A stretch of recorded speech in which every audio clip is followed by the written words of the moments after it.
Vamos a comenzar. Muy buenas tardes, vamos a empezar. ¿Qué tenemos que ver el día de hoy? El día de hoy vamos a ver diferentes tipos de funciones integrales. Vamos a demostrar que toda función continua definida sobre un rectángulo n-dimensional siempre va a resultarse una función integrable. También todas las funciones monótonas, y sí, son las funciones monótonas de cálculo en una sola variable. Todas las funciones monótonas definidas en un intervalo a, b son integrables. Y vamos a definir también las funciones que son monótonas por secciones o crecientes por secciones, ya sea crecientes por secciones o decrecientes por secciones. Vamos a ver, al menos vamos a enunciar el teorema, el cual dice que todas las crecientes por secciones o decrecientes por secciones son funciones integrables. Sí, a lo mejor y lo hacemos de esa manera y les mando las notas. Creo que ahí las tengo en algún PDF, por ahí tengo hecha la prueba de que todos esos dos tipos de funciones son integrables. Les mando la prueba y a lo mejor esta clase va a ser un poquito más cortita. A veces digo eso y dura toda la sesión, pero esto que les acabo de decir es lo que tenemos que ver el día de hoy. ¿Va que va? Así que bueno, vamos a comenzar. Primero, vamos a recordar lo que es la norma de la partición, porque la vamos a ocupar para el teorema de que toda continua es integrable. También tenemos que recordar la definición de continuidad uniforme. ¿Va? Entonces, primer recordatorio. Un segundo. Ahora sí. Recordatorio 1.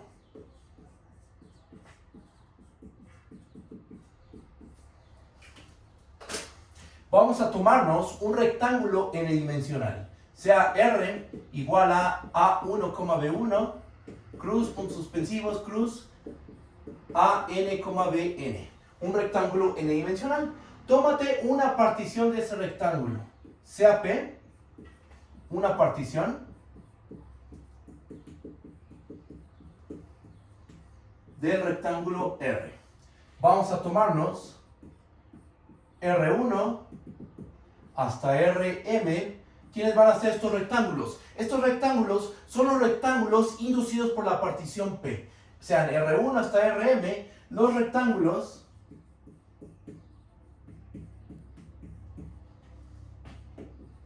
inducidos por la partición P. Definimos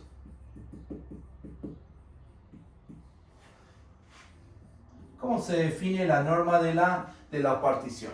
Es el máximo de todas las diagonales de los rectángulos inducidos por la partición, ¿ok? Tienes a tu rectángulo R1, R2, R3 hasta RM. A cada uno de esos rectángulos les vas a calcular su diagonal, ¿ok? Y de todas esas diagonales te vas a fijar en la diagonal que es más grande. Y ese valor va a ser la norma de la partición. Vamos a escribir eso. Es el máximo de todas las diagonales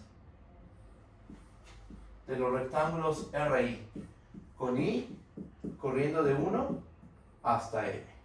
¿Ok? Entonces, hay aquí un recordatorio adicional. Este es el primer recordatorio. Y aquí recordemos que si tenemos un rectángulo T, por ejemplo, que tiene componente, está conformada por estos intervalos factor, A1, B1, cruz, puntos suspensivos, AN, BN. ¿Cómo se define la diagonal del rectángulo T? La diagonal del rectángulo T, ¿cómo se calcula? ¿Cómo dijimos que se calculaba la diagonal de un rectángulo? Lo que teníamos que hacer es calcular la raíz cuadrada de la suma desde I igual a 1 hasta M de BI menos AI al cuadrado. ¿Ok? Eso es lo que uno tiene que hacer. Que geométricamente, ¿qué es lo que uno está haciendo? Y gráficamente, bueno, pues y aquí tenemos a nuestro rectángulo. Aquí están nuestros ejes coordenados. Aquí está nuestro primer intervalo factor, que es el A1, B1. Del otro lado tenemos a nuestro segundo intervalo factor, que es el A2, B2.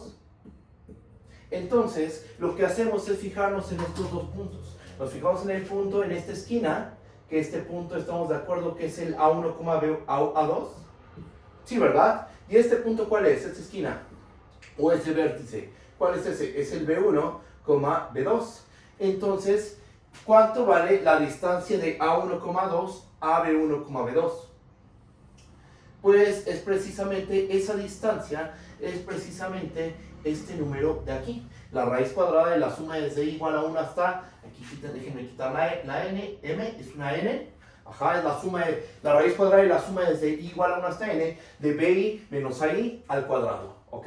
Esa es la diagonal. Geométricamente, este es el número que estamos calculando, esta longitud, y aplica esta definición no solo para dimensión 2, para dimensión 3, 4, 5, dimensión n. ¿Ok? Ustedes me dicen si hay algún detalle, lo podemos checar. Entonces, estos dos conceptos ya los habíamos trabajado, pero los estoy recordando porque en un momento los vamos a ocupar. Ahora, si voy a demostrar algo que no hemos visto, vamos a demostrar que si tomamos dos puntos en nuestro rectángulo, la distancia de esos dos puntos siempre va a resultar ser menor o igual a la diagonal del rectángulo. ¿Ok? Entonces lo voy a escribir como un pequeño lema. Yo creo que así lo escribo, como un lema. Mande. ¿La diagonal es lo mismo que el diámetro? Exactamente. De hecho, dentro de este lema vamos a concluir que el diámetro de nuestro rectángulo coincide con la diagonal, efectivamente. ¿Vale? Muy bien, ¿no? De que cualquier otra duda me dicen, y la checamos.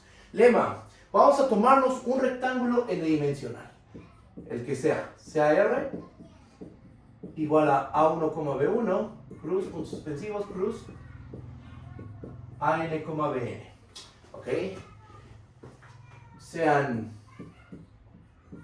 X y Y, dos puntos en el rectángulo, vamos a suponer que el vector X tiene componentes, digamos X1 hasta Xn, y el vector Y, supongamos que tiene componentes Y1 hasta Yn. Bajo estas condiciones, lo que vamos a demostrar es que la distancia de X a Y es menor o igual que la diagonal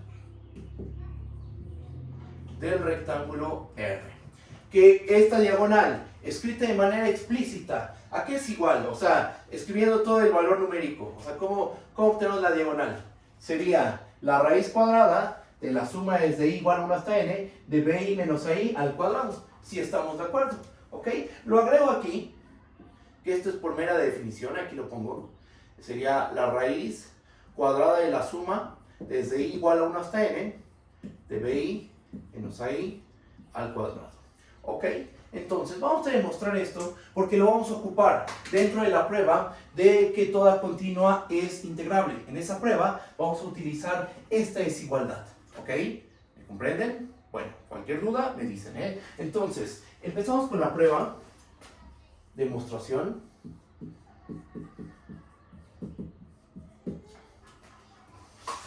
Y bueno, pues vamos a tomarnos nuestros dos puntitos.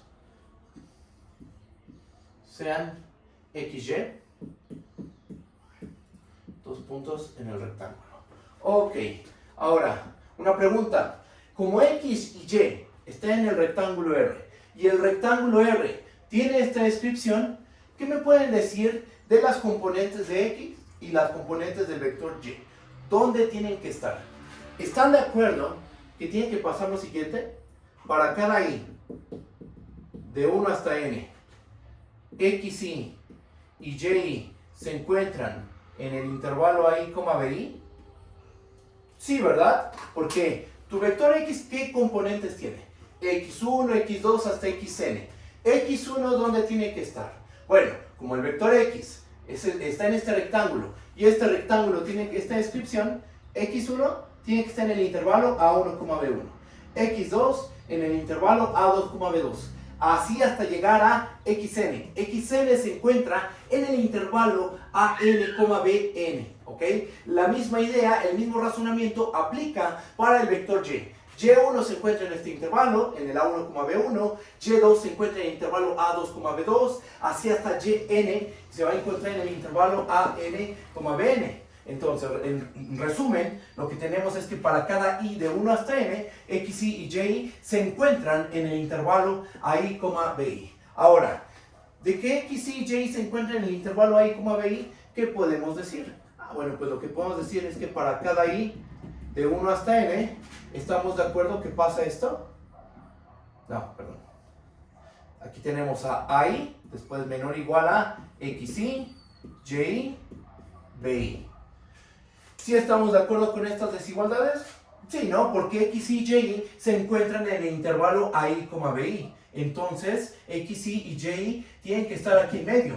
Lo que no sabemos es si X, Y o quién es más grande, X, Y o Y. Eso no lo sabemos, porque como X y Y son para la izquierda puntos del rectángulo, lo único que podemos asegurar es que estos dos puntos están aquí en medio.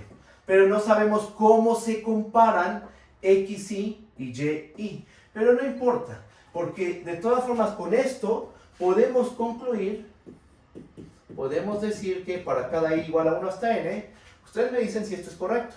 La distancia de XY a YI va a resultar ser menor o igual a BI menos AI. Geométricamente, ¿esto cómo se ve? Pues se ve de la siguiente manera. A ver, aquí tenemos a nuestro intervalo AI, BI, ¿ok? Ahora, nuestro punto XY y nuestro punto YI se encuentran aquí en medio. No sé, en el dibujo voy a hacer las cosas de la siguiente manera. Aquí tenemos a XY, por ejemplo, y aquí tenemos a YI. Entonces, pregunta, ¿quién es más grande? ¿El intervalo AI, BI o el intervalo XY, YI? ¿Qué intervalo tiene la longitud más grande? Pues el intervalo AI, BI. ¿Cuál es su longitud? La longitud de este intervalo es BI menos AI. ¿Y cuál es la longitud de este intervalo? La distancia de XY a YI. ¿Ok? Entonces, por eso es que se da esta desigualdad. O bueno, aquí interpretamos geométricamente y aquí estamos escribiendo la desigualdad de manera formal, ¿no? De que hay y BI, en medio de ellos dos está X y Y, podemos asegurar que la distancia de X y Y es menor o igual a BI menos AI, ¿ok? Y esto se vale para cada I de 1 hasta N. Ahora, ¿qué vamos a hacer? Vamos a hacer lo siguiente. Déjenme borrar esta parte del pizarrón.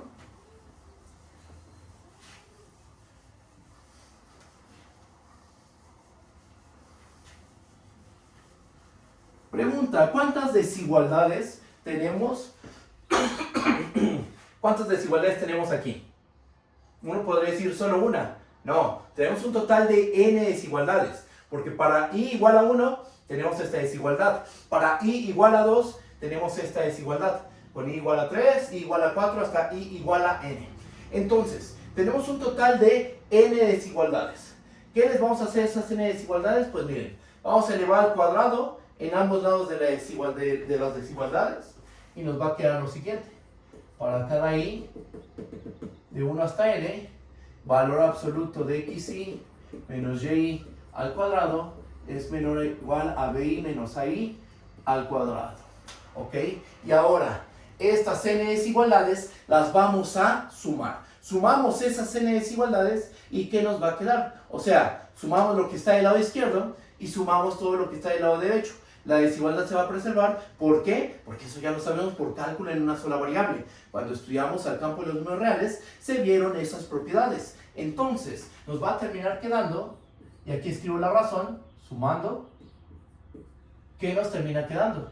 La suma desde i igual a 1 hasta n del valor absoluto de xy menos yi al cuadrado. Esto es menor o igual a la suma desde i igual a 1 hasta n de bi menos ai al cuadrado.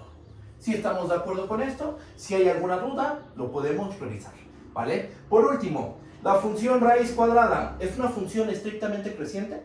¿Es creciente la función raíz cuadrada? Sí, ¿verdad? Entonces, vamos a aplicar raíz cuadrada en ambos lados de la desigualdad. ¿Y qué le va a pasar a la desigualdad? Se va a preservar, ¿verdad? Entonces, tomando raíz cuadrada y usando el hecho de que la función raíz cuadrada es estrictamente creciente, nos va a terminar quedando la raíz cuadrada de la suma desde i igual a 1 hasta n del valor absoluto de xy menos yi al cuadrado menor o igual a la raíz cuadrada de bi menos ai al cuadrado. ¿Ok? Y por último, ya para dejar esto completamente justificado, ¿a qué es igual el valor absoluto de un número a al cuadrado? Es igual al número a elevado al cuadrado. Teniendo en cuenta esa igualdad, vamos a hacer lo siguiente. Justo por esto, podemos decir que esto es lo mismo que poner la raíz de la suma desde i igual a 1 hasta n de xi menos yi al cuadrado menor o igual a este número.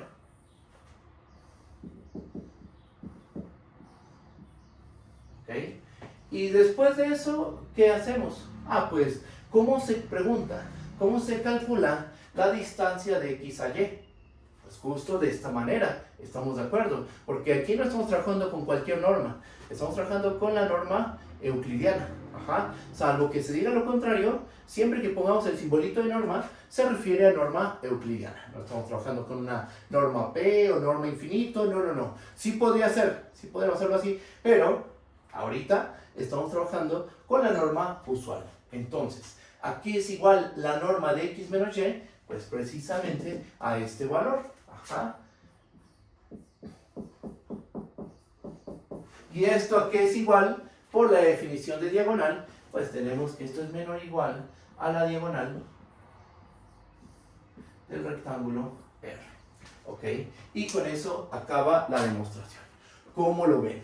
Si está bien o hay alguna duda. Aquí acaba la prueba. Eso es justo lo que dice el lema. Tú tomas dos puntos X y Y del rectángulo R y entonces ocurre que la distancia de X a Y tiene que ser menor o igual a la diagonal del rectángulo R. Que por definición la diagonal del rectángulo R es igual a esta raíz de esta suma. Y bueno, como lo ven, si está bien o hay alguna duda. Ustedes me dicen, si hay detalles, me pueden esperar. Vale. ¿Por qué se quitó la suma de y menos y? ¿Por qué se quitó la suma? Es que en el renglón donde dice sumando, está la suma de 1 con 1 hasta n. Pero cuando mete la raíz, ya se quita la suma. Porque me equivoqué ahí, una disculpa, ahí me equivoqué, sí, ya te entendí, claro que sí, hay un error aquí, sí, no, aquí está mal, gracias por decirme. Sí, aquí hay un detalle, no falta el simbolito de suma, efectivamente. Muchas gracias por la observación.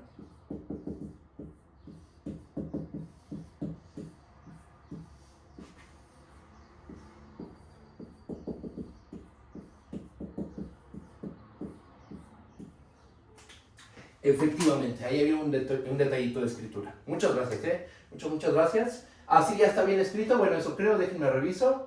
Sí, creo que todo está bien. ¿Alguna otra duda, algún otro detalle? Si hay algún error me dicen, Pues según yo ahorita ya todo está bien escrito. Bueno, si no hay ninguna duda, entonces vamos a pasar al siguiente punto.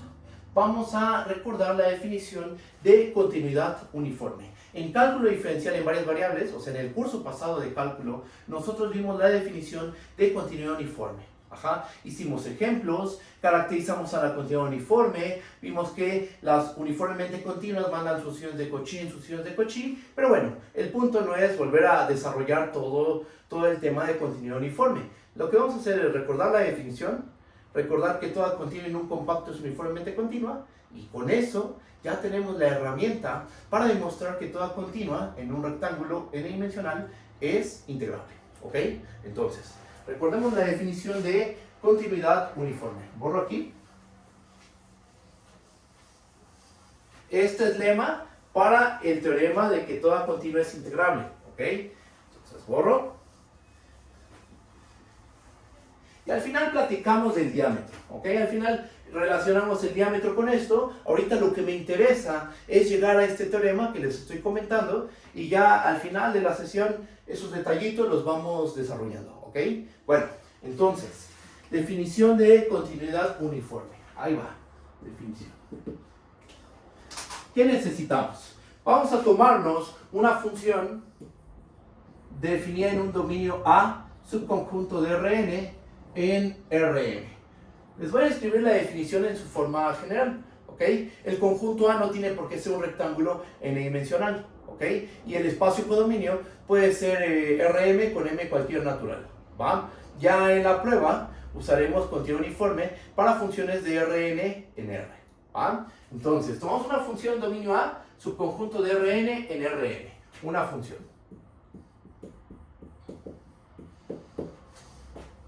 Decimos que f es uniformemente continua en el conjunto A, uniformemente continua en A, si sucede lo siguiente: si para cada epsilon mayor que 0 existe una delta que depende de la epsilon, tal que si tomo dos puntos de mi conjunto A cuya distancia es menor que delta de epsilon, entonces tiene que suceder que la distancia de f de x a f de y tiene que ser menor que epsilon. Esta es la definición de continuidad uniforme. ¿Cuál es la diferencia entre esta definición y la definición de continuidad usual? Lo que ocurre es que en la continuidad usual tú hablas de continuidad en el punto x0, continuidad en el punto a0, o sea, continuidad en un punto. Aquí no estamos hablando de continuidad en un solo punto, estamos hablando de continuidad sobre todo el conjunto A. Aquí no estamos anclados a un solo punto. Fíjense, lo que dice la definición es lo siguiente: tú das un número positivo epsilon, el que sea, por pequeño que sea, tú puedes encontrar otro número, al cual le vamos a llamar delta de epsilon. ¿Con qué virtud? Con la siguiente virtud: si tú tomas dos puntos de A, no importa en qué parte del conjunto A estén, y aquí empiezo a hacer dibujos. Aquí está tu conjunto A, por ejemplo. Aquí está nuestro conjunto A, y entonces tú tomas dos puntos. Por ejemplo, toma estos dos. Ajá.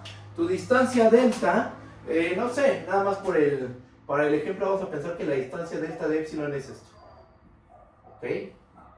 Entonces, mientras tú tomes dos puntos, no importa en qué parte del conjunto A, aquí pegaditos, aquí abajo, en medio, no importa dónde los tomes, mientras su distancia sea menor que delta de epsilon, ¿qué vamos a poder asegurar? Que cuando apliquemos la función f, esto está en Rn, ¿no? Y este otro conjunto que se encuentra en Rm. ¿Qué va a ocurrir? Pues que la distancia de f de x a f de y va a resultar ser menor que epsilon. O sea, esta distancia de este puntito f de x a este punto f de y se supone va a ser menor que epsilon. ¿Epsilon qué? Pues es una longitud. Vamos a pensar que es esto. Esto es epsilon. Ajá. Entonces, tú agarras tu segmento de longitud epsilon. Perdone. Tú agarras tu segmento de longitud epsilon y esta longitud debe de ser más grande que la distancia de f de x a f de y. Pero para que pase eso, tú tienes que tomar dos puntos en A, no importa en qué parte del conjunto A, siempre y cuando su distancia sea menor que delta de epsilon, la distancia de las imágenes va a ser menor que epsilon. Y estamos de acuerdo que aquí no estamos anclados a algún punto. Aquí yo les dije, toma dos puntos de A, cualesquiera. La única condición que les vamos a pedir es que su distancia sea menor que delta de epsilon. Bajo esas condiciones, ¿qué puedo asegurar? Que la distancia f de x a f de y tiene que ser menor que epsilon. De eso trata la continuidad uniforme en resumen, ¿ok? Porque podríamos dar más ejemplos en R, hacer otros dibujitos, pero les digo, ahorita el objetivo no es desarrollar el tema de continuidad uniforme, simplemente estoy recordando la definición y un poco de la idea geométrica de esta definición, ¿ok? ¿Vamos bien? ¿Alguna duda? Ustedes me dicen, ¿eh? Entonces, aquí tenemos nuestra definición de continuidad uniforme. Se prueban varias cosas de la continuidad uniforme cuando lo vimos en cálculo 3, y uno de esos resultados, de todos esos resultados, hay uno al que le llamamos teorema fuerte de continuidad, que dice lo siguiente: si tú tienes una continua definida, una continua definida en un compacto, entonces esa función tiene que ser uniformemente continua. Recuerdo el teorema y ahora sí, ya con esta herramienta vamos a probar el teorema correspondiente.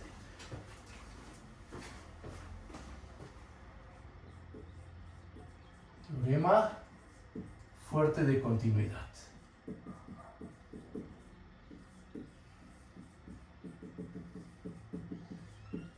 A ver, ¿qué es lo que dice? Ya se los conté, pero vamos a escribirlo de manera formal. Si tomamos una función, define un dominio A, subconjunto de Rn, en Rm, continua, en A, con A compacto, entonces F es uniformemente continua sobre A. ¿Ok? Ese es uno de los teoremas fuertes de continuidad. Como las continuas no necesariamente son uniformemente continuas. Entonces uno se pregunta, bueno, ¿bajo qué condiciones sí? ¿Bajo qué condiciones una continua es uniformemente continua? Ah, pues pídele al dominio compacto y ya con eso una continua sobre un compacto siempre va a resultar ser uniformemente continua. ¿Ok? Y bueno, ese es un teorema fuerte de continuidad. Se probó en el curso de cálculo diferencial en varias variables. Y bueno, ahorita lo vamos a dar por hecho, no lo vamos a probar, simplemente lo estoy recordando. Pero ahora sí, ya con todo esto que he platicado hasta este momento, ya con todo esto, vamos a demostrar que toda función continua definida en un rectángulo n-dimensional siempre va a ser una función integrable. ¿Ok? Vamos para allá. Si hay alguna duda, me dicen. ¿Va? Borro aquí.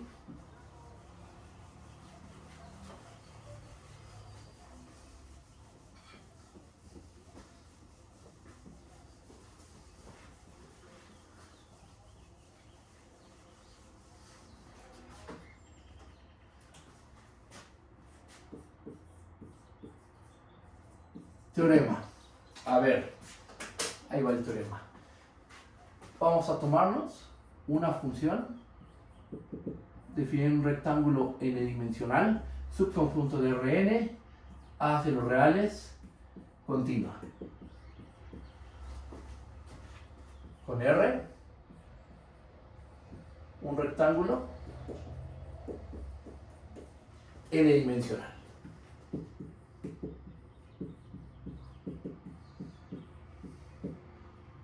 Bajo estas condiciones, ¿qué vamos a poder asegurar? Que nuestra función f tiene que ser integrable. Bajo estas condiciones, f es integrable.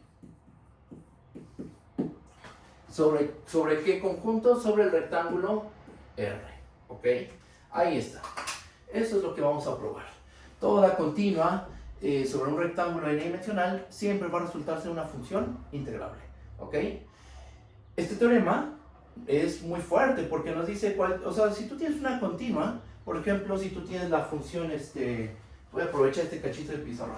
Por ejemplo, si tú tienes la función f de x, y igual a e a la x coseno de y, o la función g de x, y igual a x cuadrada más y cuadrada, por ejemplo, o la función h de x, y, z, igual a e a la x coseno de y por z, pues estas tres funciones supone que están definidas en un rectangulito. Por ejemplo, las primeras dos están definidas en el 0,1 al cuadrado y la tercera está definida en el 0,1 al cubo. Ajá. ¿Estas funciones son integrables? Sí, son integrables porque son continuas. Ajá. Ahora, aquí viene un problema, o no un problema, algo que hay que tomar en cuenta. El teorema te dice que toda continua es integrable, mas no te está diciendo cómo encontrar el valor de la integral. Ese es otro problema. Simplemente te está garantizando que las continuas van a ser integrables. Ahora, ¿cómo obtener el valor de la integral? Ah, bueno, esa ya es otra historia. Es otro problema que se tiene que resolver. Ahorita el teorema lo que nos dice es que si es una continua sobre un rectángulo, entonces esa función va a ser integrable. Ajá. ¿Cómo calcular la integral? Ya ese es otro problema. ¿Ok? Y como lo que queremos nada más es garantizar la integrabilidad de la función, lo que vamos a hacer es usar una de nuestras caracterizaciones que vimos hace 2 sesiones. ¿Cuál vamos a ver? Vamos a ver la que dice que una función es integrable si y solo si para cada épsilon hay una partición tal que la suma superior menos la suma inferior es menor que épsilon. Vamos a usar esa caracterización para probar este teorema. ¿Ok? ¿Se entiende? ¿Sí está bien? ¿O hay alguna duda? Me dicen, ¿eh? Bien.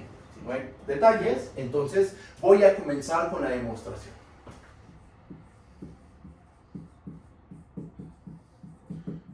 Demostración. A ver. ¿Qué caracterización vamos a ocupar? Pues justo la que acabo de comentar. Entonces, empiezo tomando una epsilon mayor que 0. ¿Qué es lo que queremos demostrar? Por demostrar que existe una partición P epsilon en el conjunto de particiones del rectángulo R, tal que la suma superior de F respecto a la partición P menos la suma inferior de F respecto a la partición P, epsilon, esto se hace menor que epsilon. Esto es lo que queremos probar. Ya dimos la epsilon, una epsilon arbitraria. El objetivo es encontrar una partición tal que suma superior menos suma inferior se haga menor que epsilon. ¿Ok? Y bueno, ¿cómo le vamos a hacer? Pues vamos a ocupar primero que tenemos una continua y que está definida en un rectángulo n-dimensional. Un rectángulo n-dimensional es un compacto. ¿Por qué? Porque un rectángulo n-dimensional es un conjunto cerrado y es un conjunto acotado. Por Heine Borel es un conjunto compacto. ¿Va? Entonces, escribo eso. Notemos que, bueno, vamos a poner lo siguiente. Como F es continua,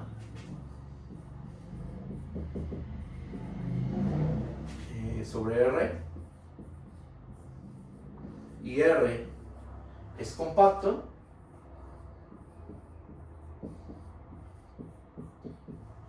entonces vamos a tener que nuestra función F es uniformemente continua sobre el rectángulo R. Si estamos de acuerdo, esta implicación es consecuencia de ¿qué? Es consecuencia de este teorema, de este recordatorio. ¿Ok? Entonces, F es una función uniformemente continua sobre el rectángulo R. Para esta epsilon que dimos, ¿qué podemos asegurar? Como F es uniformemente continua, ¿qué podemos asegurar? Por la continuidad uniforme, podemos asegurar que existe una delta que depende de la epsilon mayor que 0, tal que si tomamos dos puntitos X y Y en el conjunto R, cuya distancia es menor que delta de epsilon, entonces vamos a tener que la distancia de f de x a f de y, esta distancia la puedo hacer tan pequeña como yo quiera. Ajá, ¿por qué? Porque la f es uniformemente continua. En particular, esta distancia la puedo hacer, por conveniencia, la voy a hacer menor que epsilon entre la medida del rectángulo. ¿Por qué divido entre la medida del rectángulo? Por un razonamiento que voy a hacer más adelante, meramente algebraico. Ajá, por algo, un desarrollo algebraico que vamos a realizar, nos conviene hacer esta distancia menor que epsilon entre la medida del rectángulo, porque al final vamos a llegar con eso a que la suma superior menos la suma inferior se hace menor que epsilon. ¿Ok? Entonces es necesario dividir entre la medida del rectángulo. ¿Ok? Bien, aquí lo que hicimos simplemente es usar la continuidad uniforme de la función f sobre el rectángulo R. Para esta epsilon hay una delta, tal que si yo tomo dos puntos del rectángulo cuya distancia es menor que delta de epsilon, entonces la distancia de f de x a f de y tiene que ser menor que epsilon entre la medida del rectángulo. ¿Ok? Bien, ahí está. Ahora, ¿qué sigue? Voy a borrar aquí.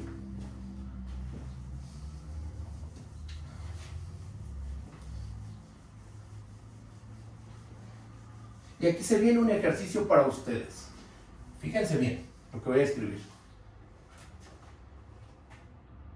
Vean lo que voy a poner. Sea P una partición del rectángulo R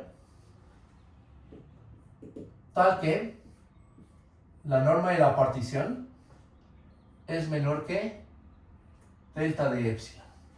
Ajá. Pregunta, ¿por qué sabemos cómo estamos tan seguros que podemos tomar una partición tal que su norma es menor que este número dado? ¿Cómo podemos justificar eso? Bueno, ustedes justifiquen esta parte, esto que quede como un ejercicio. O sea, justifiquen por qué, dado un número positivo, siempre podemos encontrar una partición cuya norma es más pequeña que dicho número positivo. ¿Ok? Si quieren, al final de la prueba enuncio el ejercicio con un poquito más de cuidado, pero en esencia esto es lo que tienen que, eso es lo que dice el ejercicio. ¿Ok?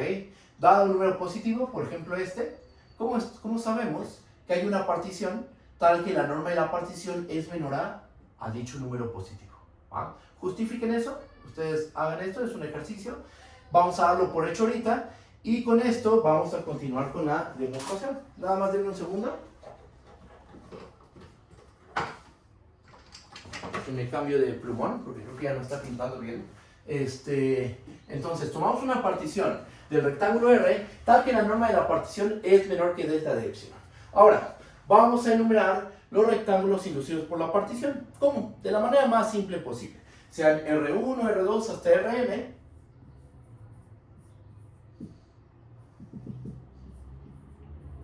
Los rectángulos inducidos por P.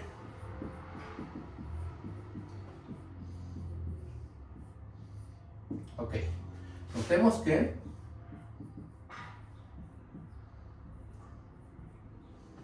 y vamos a hacer, bueno, no, aquí, antes del notemos que. Bueno, sí, así. Notemos que para cada I de 1 hasta M, ¿quién es el MI mayúscula de F? Ya sabemos quién es este valor, ¿verdad? Por definición, ¿quién es? Es el supremo del conjunto de todos los f de x, tal que x pertenece al rectángulo RI. ¿Estamos de acuerdo? Pero como tu función es continua y está definida sobre un compacto, ¿qué debe pasar? Toda continua en un compacto, con valores reales, alcanza su máximo. ¿Ok? Toda continua en un compacto siempre alcanza su máximo, por lo cual este supremo lo podemos sustituir por un máximo. ¿Ok? Entonces aquí podemos poner el máximo del conjunto de todos los f de x, tal que x se encuentra en el rectángulo RI. ¿Ok? Ahora, el máximo se debe alcanzar en algún punto del rectángulo RI. O sea, el máximo de la función restringidos al rectángulo RI. En algún puntito se tiene que alcanzar. Vamos a suponer que se alcance en el punto f de y. Supongamos que en ese punto se alcanza el valor máximo. Ahora, vamos a hacer ese mismo argumento, vamos a hacer un razonamiento similar, pero para MI minúscula. Borro esta parte del pizarrón.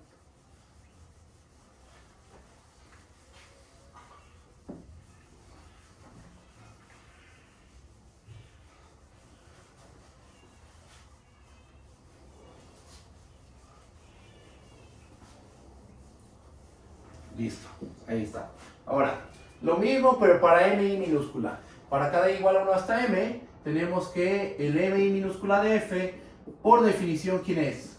Ahí me pongo por definición. Por definición, ¿quién es el MI minúscula de F?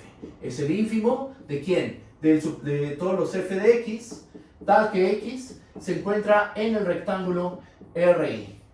La función es continua, el rectángulo RI es un rectángulo compacto, entonces tu f restringida en este rectángulo pues debe alcanzar su valor mínimo. Toda continua en un compacto alcanza su mínimo. Por teorema fuerte de continuidad podemos sustituir este ínfimo por un mínimo. Y tenemos el mínimo de los f de x con x en el rectángulo RI. ¿Ok?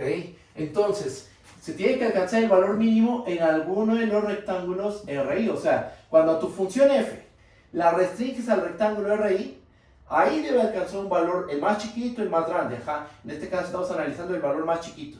En algún puntito. Supongamos que ese puntito es el punto XY. Okay. Para algún XY del rectángulo RI. Y aquí escribimos algo similar. Para algún y del rectángulo RI. ¿Ok? Y bueno, ya habiendo introducido esta notación, porque eso es lo que hicimos, introducimos notación. Ya sabemos quién es MI mayúscula, pero por teoremas fuertes de continuidad, podemos decir que este supremo se alcanza en algún punto del rectángulo y este ínfimo se alcanza en algún punto del igésimo rectángulo. ¿Ok? Ya teniendo en cuenta todo esto, vamos a calcular la diferencia de la suma superior con la suma inferior. ¿Va? Así las cosas.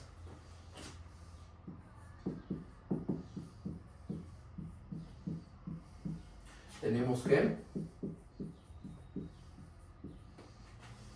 la suma superior de f respecto a la partición P menos la suma inferior de f respecto a la partición P, ¿esto qué va a ser igual?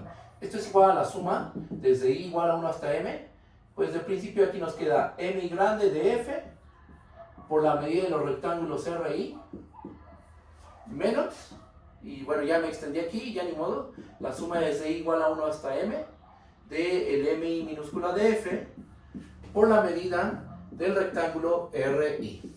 Ok, pero esta resta de sumatorias, vamos a decirla así, esta resta de sumatorias la podemos ver como una sola sumatoria. Esto lo podemos ver como la suma desde i igual a 1 hasta m, perdón, de mi mayúscula de f menos mi minúscula de f multiplicado por la medida del rectángulo RI. ¿Qué es lo que hicimos? Pues esta sumatoria la expresamos como una sola y factorizamos la medida del rectángulo RI. Ajá. Entonces nos termina quedando esta expresión. Ahora, ¿quién es mi mayúscula de f? F de y. ¿Quién es mi minúscula de no? Así quieres mi minúscula de f, f de xy. Vamos a sustituir. Sustituimos. ¿Y qué nos termina quedando?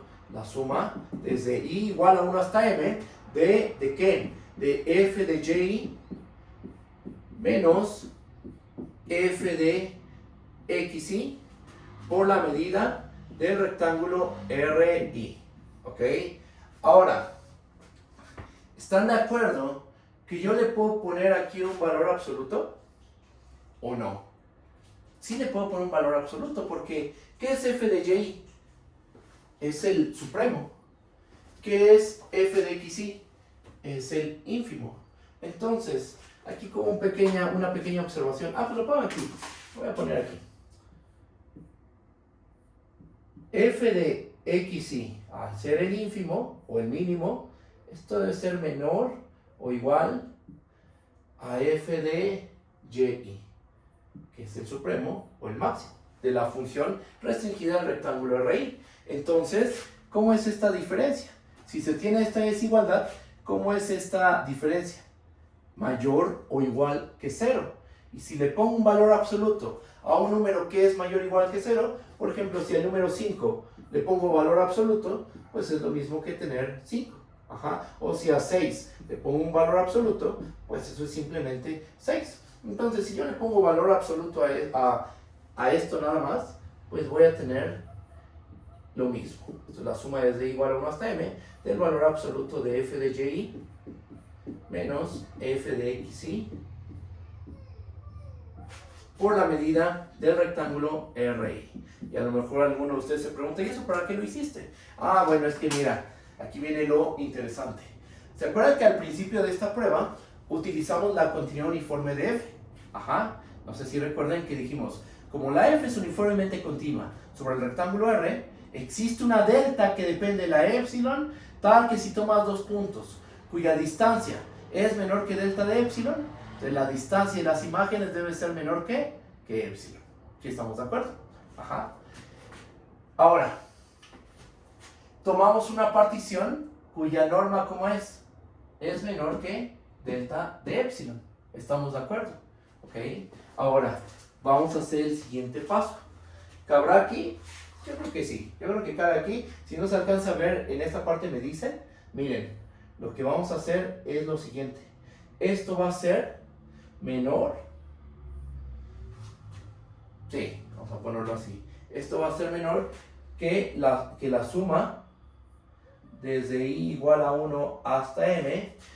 Esta distancia de f de y a f de xy es menor que, yo afirmo que es menor a epsilon por la medida del rectángulo R. Este término, solo este término, miren. Este de aquí es menor que epsilon por la medida del rectángulo R. Y aquí coloco la medida del rectángulo RI. ¿Pero por qué pasa eso? Porque como es la distancia de XY a YI, por lo que nosotros le llamamos lema, XY y Y, ¿dónde se encuentran? XY está en el rectángulo RI, Y está en el rectángulo RI. Son dos puntos del iésimo rectángulo. Entonces, su distancia es menor que la diagonal del rectángulo RI. ¿Estamos de acuerdo? La diagonal del rectángulo RI, ¿cómo se compara con la norma de la partición? Por definición, ¿cuál es la norma de la partición? Es la diagonal más grande de todos los rectángulos inducidos por la partición. Ajá, es el máximo de todas las diagonales de los rectángulos inducidos por la partición. Esta es una diagonal. ¿Es la máxima diagonal? No lo sabemos. Esto es menor o igual que la norma de la partición. Y la norma de la partición es menor que delta de epsilon. Creo que esto es mejor que lo escriba de este lado. Déjenme borrar. Y borro esta parte. Vamos a escribirlo bien. Vamos a escribir bien esta parte. Borro aquí.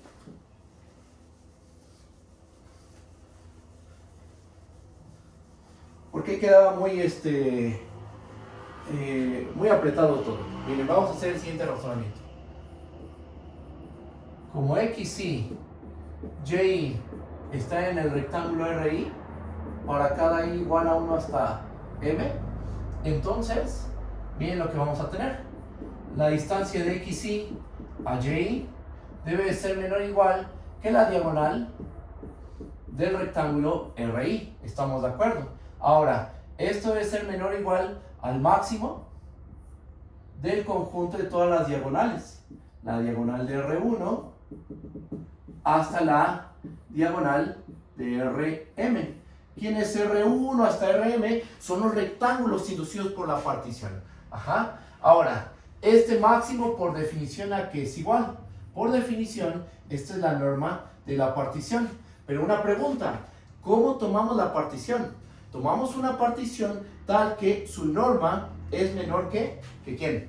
Que delta de epsilon. ¿Y quién era delta de epsilon? Era la delta de epsilon de la continuidad uniforme de la función f. ¿Ok? Bueno, entonces lo que tenemos es que para cada i igual a 1 hasta m, ¿cómo es la distancia de xy a y? Menor a delta de epsilon. Teniendo en cuenta esto, y que esta es la delta de epsilon de la continuidad uniforme de f, ¿cómo es la distancia de f de xy a f de y? Es menor que epsilon entre la medida del rectángulo. ¿Okay? Si recuerdan, ¿no?, que al principio de la prueba les dije, esta división es por algo meramente algebraico que vamos a hacer más adelante. Nos conviene dividir por la medida del rectángulo. Ahorita ya se va a ver el por qué dividimos por la medida del rectángulo. Ajá. Entonces, ya teniendo en cuenta todo esto, ¿qué podemos decir? Ahora sí, aquí lo escribo. ¿Qué vamos a tener? Que esto va a ser menor que ¿qué? Que la suma desde i igual a 1 hasta m de epsilon por la medida del rectángulo R por la medida de los rectángulos RI. Ajá. Ahora, una pregunta. Este es un valor constante, si estamos de acuerdo. No depende de la i. Entonces, este valor constante, ¿están de acuerdo que lo podemos sacar de la suma? Sí, ¿verdad? Sí lo podemos sacar de la suma. Entonces nos va a quedar epsilon entre la medida del rectángulo R por la suma desde i igual a 1 hasta m de la medida de los rectángulos RI. Y nuevamente sucede esto de que tienes todos los rectángulos inducidos por la partición y a cada uno lo estás midiendo, le estás calculando su medida, llámese área, volumen, hipervolumen, etc. tienen los rectángulos inducidos por la partición, les calcula su medida a cada uno de ellos, la suma de sus medidas, ¿a qué va a ser igual? A la medida de todo el rectángulo. ¿Estamos de acuerdo? Entonces, todo esto ¿a qué va a ser igual? Esto va a ser igual a epsilon entre la medida del rectángulo por la medida del rectángulo. Pero esto es únicamente epsilon. Perfecto. Ya aquí acabó la prueba. Porque miren lo que demostramos. Empezamos tomando una epsilon mayor que 0. Tomamos un número positivo epsilon cualquiera. Y con este razonamiento terminamos encontrando una partición con la virtud de que la suma superior menos la suma inferior se hace menor que epsilon. Ajá. Eso es lo que demostramos. Dimos una epsilon mayor que 0. Y encontramos una partición tal que la suma superior menos la suma inferior va a resultar ser menor que epsilon. La epsilon fue arbitraria. Entonces, ¿qué podemos concluir? Por las caracterizaciones que vimos hace 2 sesiones, podemos asegurar que la función es integrable sobre el rectángulo R. Y tan. Aquí se acaba la prueba. ¿Y están de acuerdo que ocupamos todo lo que vimos antes de enunciar este teorema? Usamos los teoremas fuertes de continuidad. Usamos el lema, que la distancia de 2 puntos en el rectángulo es menor o igual a su diagonal. ¿Ok? Entonces con esto ya termina la demostración. ¿Vale? Pregunta, ¿cómo ven esto? ¿Está bien? ¿Sí se entiende? ¿O hay alguna duda? Ustedes díganme. Si hay dudas, lo podemos checar. Ustedes me dicen, mientras voy a ir viendo qué borro. Yo creo que voy a borrar esta parte. Si no hay ningún tema, borro todo esto. Ya borro esto. Y pues ya, a ver, voy a borrar,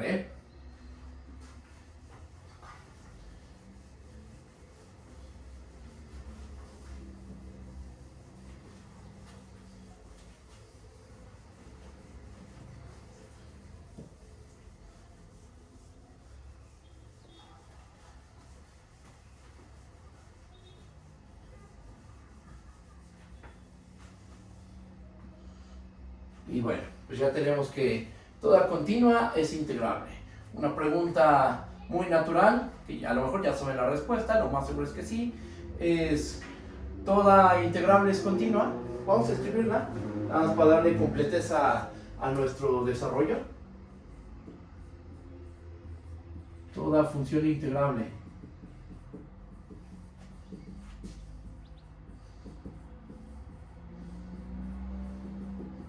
continua. Y ya sabemos la respuesta. De hecho, por cálculo en una sola variable, cálculo integral en una sola variable, ya sabemos la respuesta a esta pregunta. La respuesta es que no. No. Ajá. ¿Por qué? Porque, por ejemplo, podemos tomar la función, vamos a tomar la función f, definida en el 0,1, a los reales, tal que a cada punto x lo mandamos a, no sé, por ejemplo, vamos a mandar a 1 si x es distinto de 0, y vamos a mandar todo a 0 si x es igual a 0. Ajá. ¿Cómo se ve su gráfica de esta función? Está definida en el intervalo 0,1. Ajá. Y entonces lo que estamos diciendo es que si x es igual a 0, la función va a valer 0. Y si x es distinto de 0, entonces la función vale 1. ¿Ok? Así se ve la gráfica de la función. Aquí tiene un hueco, después aquí tiene el puntito, y después todo esto es la constante 1. ¿Ok? Y aquí hacemos algunas afirmaciones. No hay que probarlas, ya lo sabemos nosotros por cálculo integral en una sola variable. Si esta es la función, entonces, punto 1, f es integrable. Punto 2, f no es continua en el punto 0. Es continua en 0, ¿ok? Y bueno, pues ahí está un ejemplo muy sencillo. Después vamos a ver un ejemplo un poquito más sofisticado para funciones de varias variables. vamos a extender la función de Tomei, que se estudia en el curso de cálculo 2 en una sola variable, bueno, cálculo integral en una sola variable, y vamos a extender esa función a varias variables, ¿ok? Y vamos a extenderla, y este va a ser un ejemplo muy interesante de una función integrable que tiene muchas discontinuidades. Ajá, pero bueno, después vemos ese ejemplo. Ahora, una pregunta que también surge de forma natural, ya que respondes a esta pregunta, otra pregunta que surge es, ¿qué tan discontinua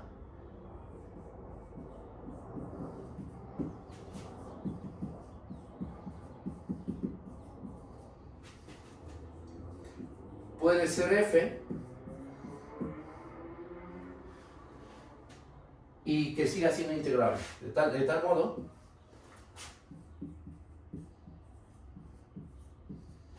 que siga siendo integrable.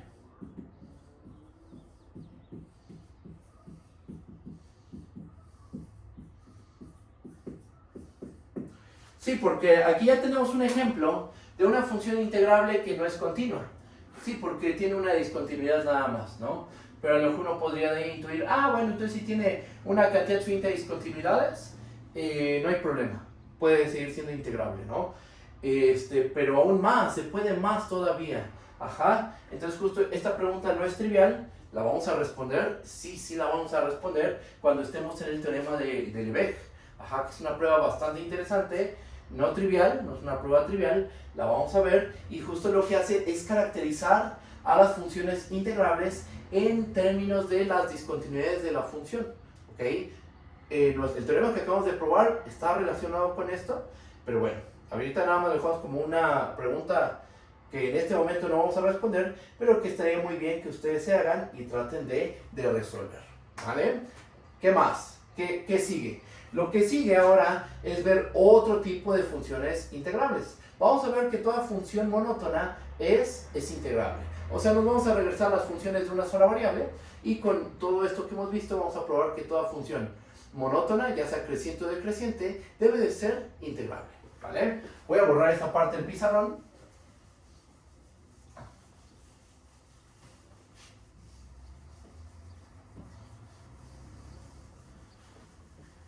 Y déjenme ver si todo va bien con la grabación, la transmisión.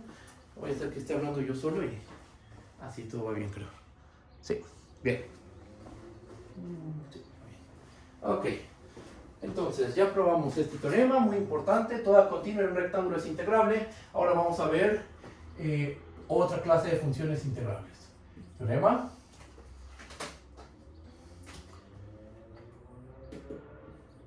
Si f es una función de un intervalo a, b en los reales monótona, entonces f es integrable sobre el intervalo a, b. ¿Ok? Uno podría decir, pero esta no es una función de varias variables. No, pero es un ejemplo interesante, es un teoremita interesante.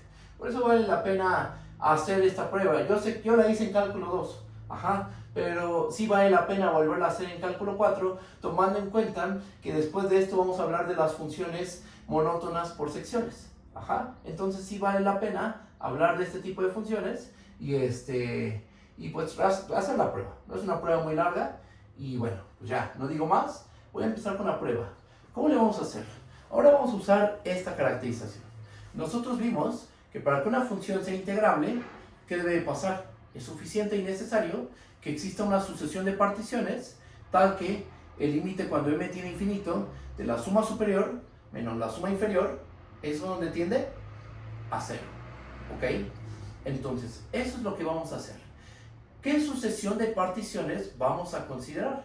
¿Cuál es la sucesión de particiones que uno normalmente se toma? Ya les comenté eso en la sesión pasada y en la antepasada. La sucesión de particiones homogéneas, ¿ok? Entonces, con esa sucesión de particiones vamos a trabajar este problema, ¿va? Empezamos. Aquí hay dos casos a considerar, esa es otra cosa importante. Aquí hay dos casos a considerar. Como f es monótona, tiene dos posibilidades. O es creciente, o es una función decreciente. ¿Ok? Entonces, vamos a hacer un caso. Vamos a hacer el caso en que la función es creciente. ¿Va? El caso en que es decreciente se hace prácticamente igual y va a quedar como un ejercicio para ustedes. ¿Ok? ¿Sí está bien? Bien. Entonces, empezamos con la prueba. Para cada m, demostración, perdón.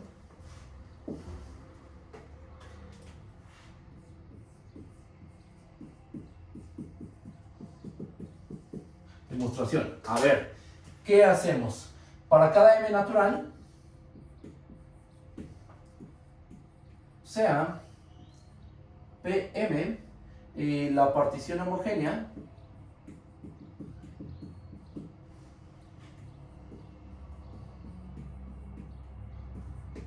de orden m, del intervalo a, b.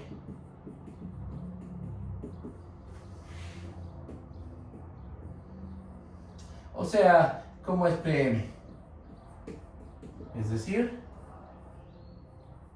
Pm, ¿qué elementos tiene? Ya conocemos cómo es esta partición. El primer punto es A.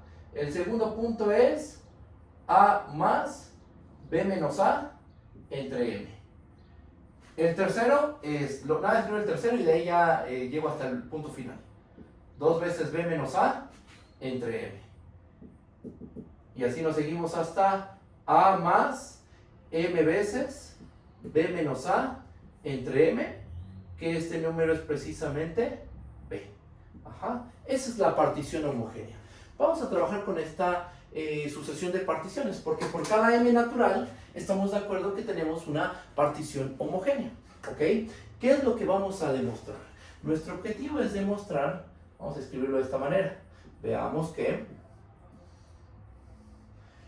el límite cuando m tiene infinito de la suma superior de f respecto a la partición Pm menos la suma inferior de f respecto a la partición Pm, que esto tiende a 0. Ajá. Y sabemos que si demostramos eso, entonces ya tenemos que la función debe de ser integrable sobre el intervalo a, b, ¿verdad? Bien. Voy a borrar esta parte del pizarrón.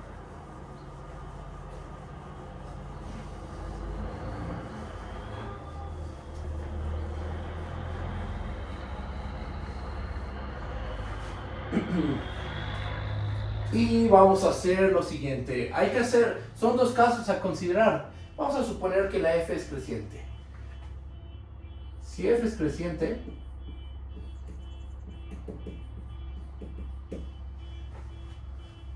entonces, a ver, porque ya podemos empezar desde aquí. La suma superior de f respecto a la partición Pm menos la suma inferior de f respecto a la partición Pm. ¿Esto qué va a ser igual? Esto va a ser igual a la suma desde i igual a 1 hasta m de ¿quién es el mi mayúscula? Como la función es creciente, cuando tú tienes una función creciente, ¿dónde alcanza el valor más grande? En el extremo derecho. Ajá. Entonces, si tú aquí tienes un intervalo CD y tú sabes que tu función es creciente, ¿dónde alcanza el valor, el supremo? ¿Dónde alcanza el valor más grande? En el punto, en el extremo derecho. Teniendo en cuenta esto, ¿quién va a ser el mi mayúscula de f? Bueno, primero escribo tal cual las cosas. Mi de f por la medida de los intervalitos menos la suma desde i igual a 1 hasta m de mi minúscula de f por la medida de los intervalitos. ¿Ok? Déjenme. Ajá. Ahora, ¿esto aquí va a ser igual? Esto va a resultar ser igual a la suma desde i igual a 1 hasta m. ¿Quién es mi de f? Como la f es creciente,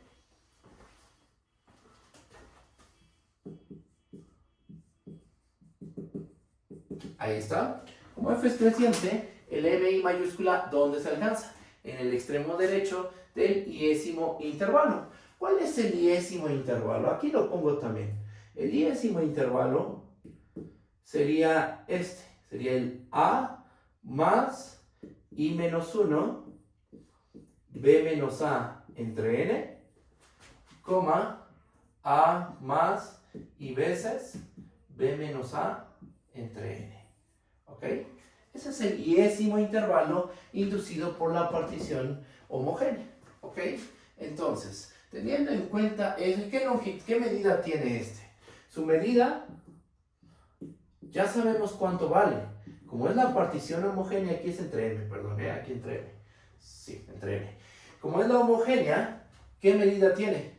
Tiene medida B menos A entre M. ¿Ok? Ahora sí, vamos a sustituir. ¿Qué nos va a terminar quedando? Aquí nos va a quedar F de A es creciente, entonces el supremo se alcanza en el extremo derecho. A más I veces B menos A entre M por B menos A entre M. Todo lo ponemos en una sola suma y entonces nos va a quedar el M minúscula de F. ¿Dónde se alcanza el ínfimo? En el extremo izquierdo. Entonces nos va a quedar F de A más I menos 1, B menos A entre M multiplicado por B menos A entre M. ¿Ok?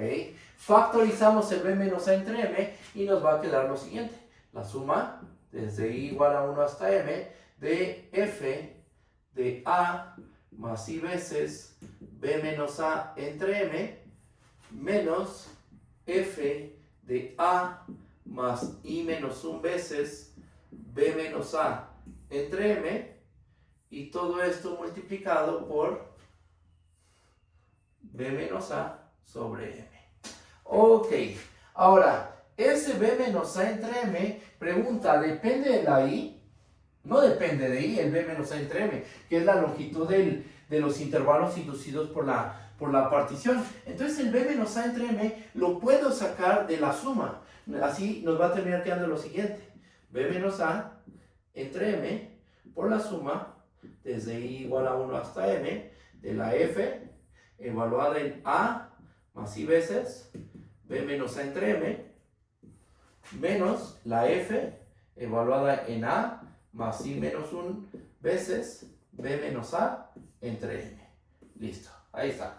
Pero observen que esta suma, que es muy común que salgan este tipo de sumas en cálculo 2, en probabilidad, esta es una suma telescópica. Estás sumando el siguiente término menos el anterior. Ajá, desde I igual a 1 hasta M. Al tener aquí una suma telescópica, es una suma telescópica,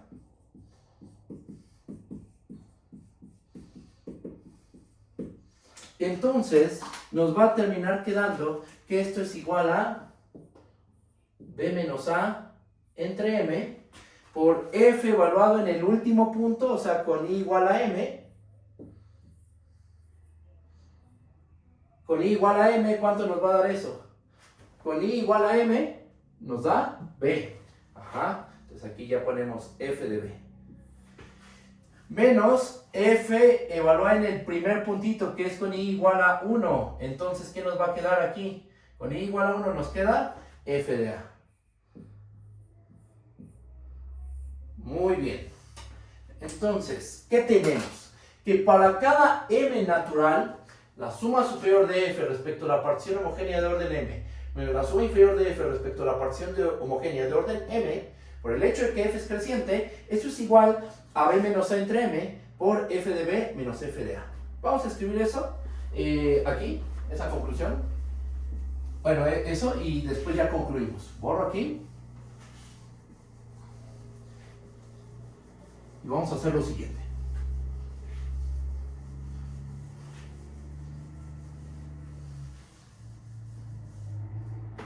A ver.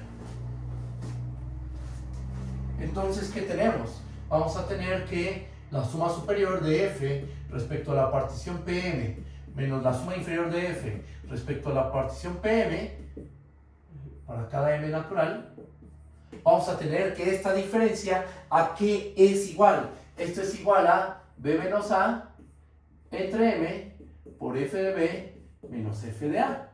¿Ok? Y entonces, Si hacemos toma de límite, si tomamos el límite cuando m tiene infinito de la suma superior de f respecto a la partición Pm menos la suma inferior de f respecto a la partición Pm, esto tiene que ser igual al límite cuando m tiene infinito de ¿qué? Esto es igual al límite cuando m tiene infinito de b menos a entre m multiplicado por f de b menos f de a. Pero una pregunta, ¿ese límite cuánto vale? B menos A, ¿están de acuerdo que es un valor constante? Y f de b menos f de a también es un valor constante. Sí, ¿verdad? Este es un valor constante, esto es un valor constante, la m es la que tiene infinito y está en el denominador. Entonces, ¿esto a dónde tiende? Por cálculo, por el tema de sucesiones de números reales, ni siquiera de vectores de números reales, podemos decir que este límite vale 0. ¿Ok? ¿Cómo lo ven? Ahí, con esto, ¿qué podemos decir? Que este límite vale 0. Ajá. Y con eso, ¿qué podemos concluir? Con esto ya podemos concluir que f es integrable sobre el intervalo a, b. Hicimos aquí el caso en que f es creciente. Ajá. Pero con un argumento muy parecido, prácticamente el mismo argumento, podemos concluir que si f es decreciente, entonces f es integrable. Hay que modificar algunas partes del argumento que dimos, que acabamos de dar, pero en esencia es el mismo. ¿Ok? Y aquí acabamos de ver otra aplicación de nuestra caracterización de las funciones integrables. ¿Ok? Y bueno, pues ya, con esto sabemos que las monótonas resultan ser integrables. Ya lo sabemos por cálculo 2, pero como es una prueba bastante interesante y cortita, dije, pues vamos a hacerla para que nos sirva como introducción a el concepto de función monótona por secciones. ¿Ok? ¿Cómo lo ven? ¿Vamos bien? ¿Alguna duda? Ustedes díganme, por favor. ¿Todo bien? ¿Seguros? Ustedes me dicen, ¿eh? Entonces... ok, gracias por responder, muchas gracias. Entonces voy a borrar esta parte. Si es que no hay tema alguno, voy a borrar aquí.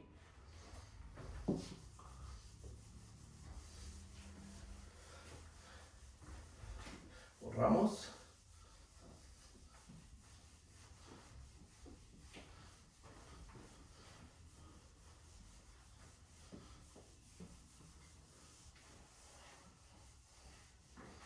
Bien.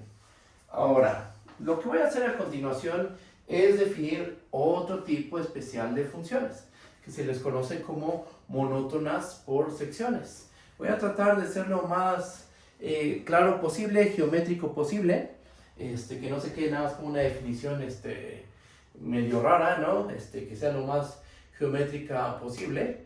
Y voy a enunciar el teorema. El teorema no lo voy a probar, yo creo que les voy a mandar unas notas con la prueba, para no... Esa prueba nos lleva a una sesión prácticamente. Ajá. Entonces, mejor les mando las notas y ustedes revisan la demostración. O bueno, igual después lo pienso y a lo mejor después sí hacemos la demostración, no sé, pero de principio no. De principio vamos a dejarla, les mando las notas, la revisan y ya, ¿va?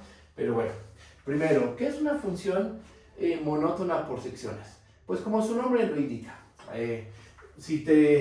si fijas una variable y dejas correr la otra, ahí va a ser monótona. Si fijas la otra variable y la otra la dejas fija, se va a volver una función monótona. Porque el concepto de función monótona aplica para funciones de R en R. ¿Estamos de acuerdo? Porque en los reales tenemos un orden. Como tenemos un orden y podemos hablar de menor igual, mayor igual, todos los números son comparables, por eso es que podemos hablar de funciones monótonas de R en R. Pero una pregunta, ¿en Rn tenemos un orden? No, un orden en Rn no tenemos. ¿Okay? ¿Que podríamos definir uno? Sí, pero no es compatible con las operaciones de espacio vectorial que tiene Rn. ¿Okay? En cambio, el orden que se define en R sí es compatible con las operaciones de números reales. Si A es menor o igual a B y le sumas un valor C, ¿qué va a pasar? Que la desigualdad se preserva. Ese tipo de cosas nos dicen que las operaciones de R son compatibles con el orden de los reales, el orden usual de los reales. ¿Va? Bueno, ahí va la definición. Definición. sea f una función definida en un intervalo de la forma, un rectángulo de la forma a, b, cruz c, d hacia los reales. Una función.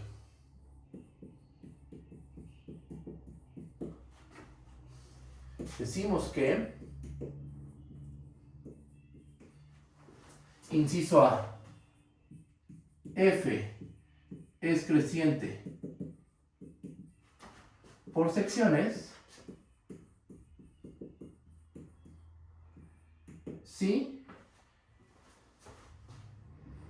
para cualesquiera x0, y0, bueno, para cualquier x0 del a, b y y0 del c, d, se tiene que, fíjense cómo lo voy a escribir, vean, f x0, ¿qué es lo que estamos haciendo ahí? Esta va a ser una nueva función que está definida en el c, d hacia los reales. ¿Y qué es lo que hace esta función? A cada punto x le asignamos, cada punto y mejor, cada punto y le asignamos f de x0, y. Ajá, o sea, ¿qué es lo que estamos haciendo? Fijas a este punto del a, b, o sea, fijas un punto del primer factor y fijando ese punto defines una nueva función, pero una función de R en R. Esta función está definida en el intervalo c, d, que es el segundo factor, hacia los reales. ¿Cuál es su regla de correspondencia? Lo que va a hacer es que a cada punto y lo vamos a mandar a f de x0, y. ¿Ok? Se tiene que esta función y esta otra función que va del a, b a los reales, tal que a cada punto x lo mandamos a f de x, y0, son crecientes. ¿Ok? Y mejor lo dejamos en un inciso.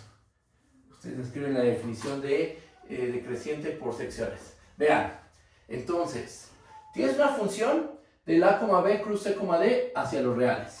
¿Ok?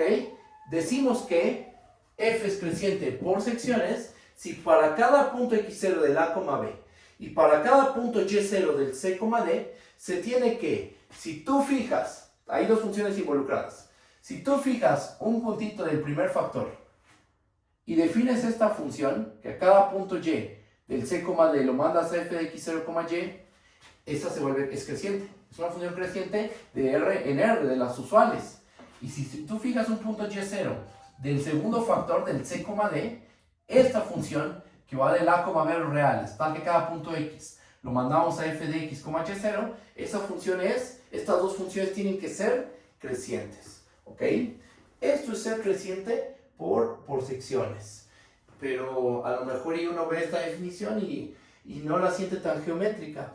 No hay, a lo mejor se ve muy rara, a lo mejor no es muy intuitiva, pero es bastante geométrica, ¿eh? Miren, vamos a hacer el dibujito.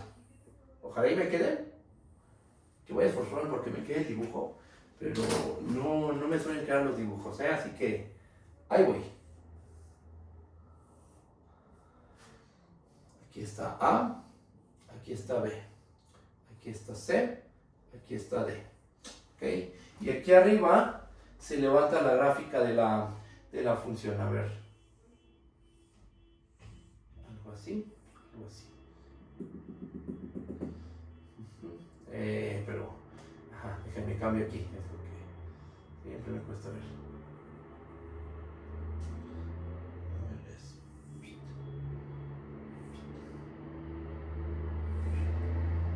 Ahí está. Sí, algo así. Ahí está. Bien, ahí está el dibujito. Ya nos quedó más o menos. No es que esté muy bien hecho el dibujo, pero creo que sí se va a entender. A ver, ahí está.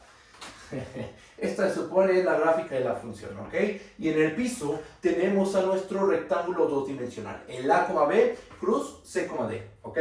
Ahora, lo que dice la definición es, tú fija un puntito del primer factor. Por ejemplo, tú fija este puntito x0. Ok, entonces, a tu función geométricamente la vas a restringir a este segmento de línea, ok, a esa línea. Ahí, la gráfica tiene que dibujar la gráfica de una función creciente. Esta sería la fx0, ok, y debe de dibujar la gráfica de una función creciente, ok.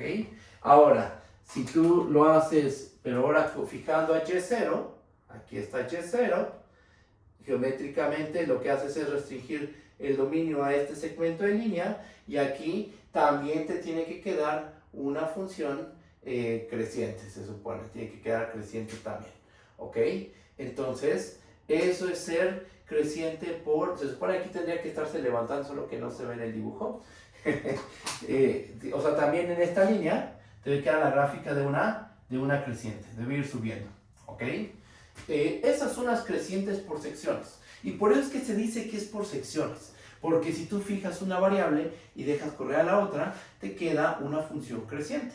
Fijas una variable, la primera, o fijas la segunda, y te termina quedando la regla de correspondencia de una función creciente. Que formalmente es decir que estas dos funciones tienen que ser crecientes. De una forma muy similar, simplemente cambiando la palabra creciente por decreciente, tenemos la definición de decreciente por secciones, ¿ok? Eso escriban ustedes, ¿va? Y hagan dibujitos que ilustren la definición, ¿ok? ¿Qué vamos a mostrar? O qué, que les voy a mandar hay unas notitas que alguna vez hice, a mano, no crean que están en LaTeX, de si tienes una función creciente por secciones o decreciente por secciones, entonces la función resulta ser integrable. Y esto vendría a ser una generalización del teorema que vimos hace ratito.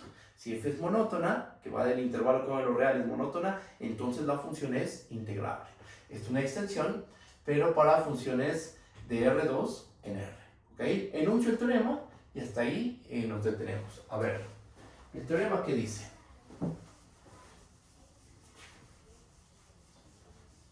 Y podríamos, otra cosa, la definición la podríamos extender a funciones que van de un rectángulo n-dimensional a los reales. Podríamos hablar de una función que va de un rectángulo n-dimensional a los reales que es creciente por secciones. Solo que la definición es bastante complicada de escribir. ¿Okay? Entonces nos quedamos en dimensión 2 nada más. Y el teorema lo que dice es lo siguiente. Si tú tienes una función que va del A, B, cruz C, D a los reales, monótona por secciones, entonces f es integrable sobre el A, B, cruz C, D. ¿Ok? Entonces, ese es el teorema. Les voy a mandar las notitas. Ejemplos de estas funciones. Sí, vamos a ver. No sé si decirle al ayudante que me haga el favor de ver ejemplos de funciones crecientes por secciones. O sea, hacer la prueba. Porque, pues ejemplos ahorita podría dar.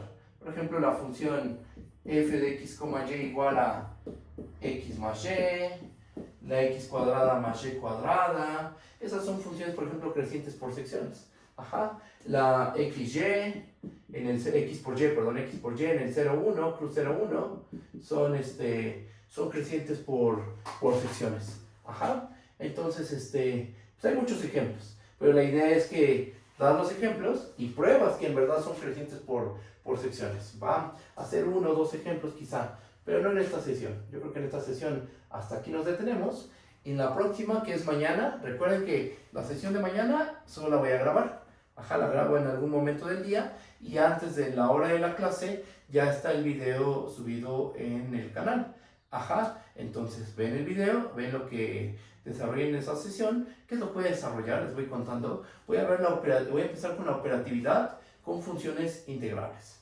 suma de funciones integrables, producto, cociente, si la integral preserva desigualdades, si valor absoluto de f es integrable, ese tipo de cosas vamos a ver. Y ya las conocemos más o menos por cálculo integral en una sola variable. Ajá, la cosa es llevar todas esas pruebas a varias variables. Entonces, de eso va a tratar la sesión de mañana. No creo que me alcance de ver toda la parte operativa. Una parte voy a ver y ya en la sesión del lunes terminamos toda la parte operativa. Yo creo que en la lunes o martes acabamos toda la parte operativa, ¿vale? Y bueno, ¿vamos bien? ¿Alguna duda? Ustedes me dicen, si hay dudas lo resolvemos. En cualquier momento pueden detener o al finalizar la clase podemos resolver dudas, ¿vale? Bueno, ustedes me dicen, Entonces, yo hasta aquí dejo la sesión de hoy y nos estamos viendo hasta el lunes. Mañana subo el video antes de la clase, ¿vale? ¿Mandé?